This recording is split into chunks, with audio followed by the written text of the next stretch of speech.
Hello everyone, welcome back to another Teacher Time with Kelsie. I am happy to have you back today because I actually have something new to share with you. So today we are going to learn about a really special artist that I think you guys will enjoy, and then we're also going to get to try some art that's inspired by his work, so using some of his techniques too. So grab your favorite drink, find a cozy spot, and get all settled in, and we'll talk about this artist. So, the artist that we're going to talk about today is Jackson Pollock. So some of you might have heard of him before, some of you might have even seen his paintings, but he is a really famous artist. He's actually something called a muralist. So he works a lot of times on really big canvases. It's something that a lot of you guys have done. So those big paper canvases that some of you guys have added watercolor to and the splatter painting to, or even those big cloth canvases that when you guys paint your bodies, you usually are moving on.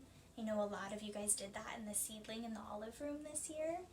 Those canvases are something that a muralist would use. So a lot of you guys have already experienced a similar kind of thing to what Jackson Pollock does too. The other thing that he does is he doesn't just work on large canvases, he actually is an abstract expressionist. So what that means is that his paintings don't necessarily have pictures of anything specific. So instead of drawing a picture that's in his mind, he really just plays with the paint and lets the paint kind of tell him what the design of the picture is, or what things are going to look like, or how it should feel. And because of that, a lot of the paintings aren't usually about a specific thing.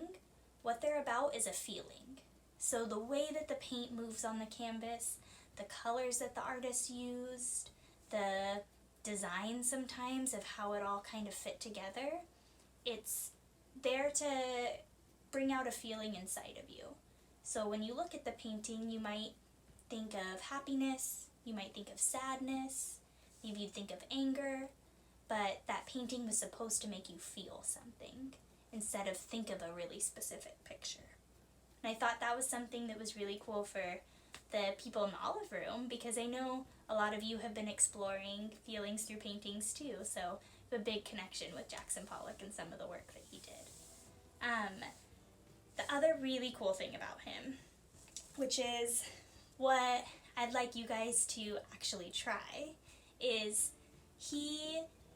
because he had these huge canvases, you can imagine it would be hard to, and probably take a really long time, if he just kind of stayed in one corner and really tried to do these detailed pictures. So instead of doing that, he did something called action painting, where he actually would move around his canvas and move the paint.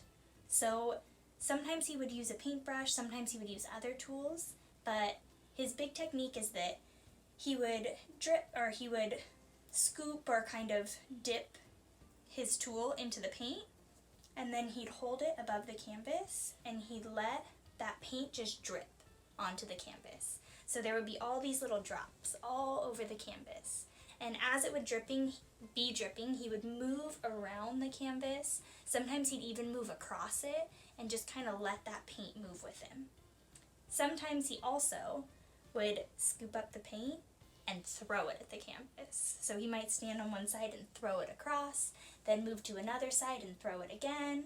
So there was all these different splatters going in different directions, all these drips all around him, and there was just so much movement in his paintings that it almost kind of looked like you could dance to it. It was like all these dance moves just across a painting. So they were really beautiful paintings, and the technique that he used was so fun, and I really wanted to share that technique with you guys today. So what we're going to do is we're going to create our own version of a Jackson Pollock painting. So I have this example here, and this one is one that I did at home. So I did this one here, and I used a lot of his same techniques where I actually took this canvas and I laid it out on the ground, and then I tried dripping paint on it. I tried to throw paint on it to kind of create that splatter, and I just didn't even really have an idea. I just kind of started putting paint wherever, and then I said, yep, I feel like it's done. So I kind of used also his abstract expressionist work in just letting it tell me what it wanted to be. So that's what I'd love for you guys to do today. Before we get started though, you can take a minute, check in with your parents, see if you have a canvas that you can use. Maybe you have just a big piece of paper, or if you have a fabric that it's okay for you to paint on, that will work too. And then you can grab some paint. It can be acrylic or tempera, and we will get started.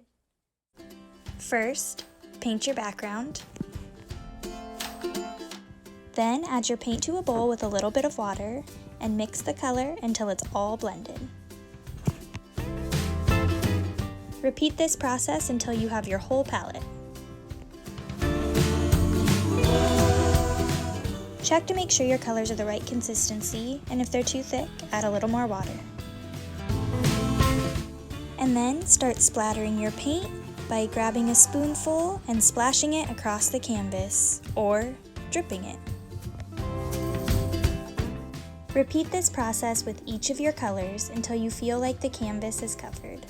Don't be afraid to add multiple layers if you think you need to.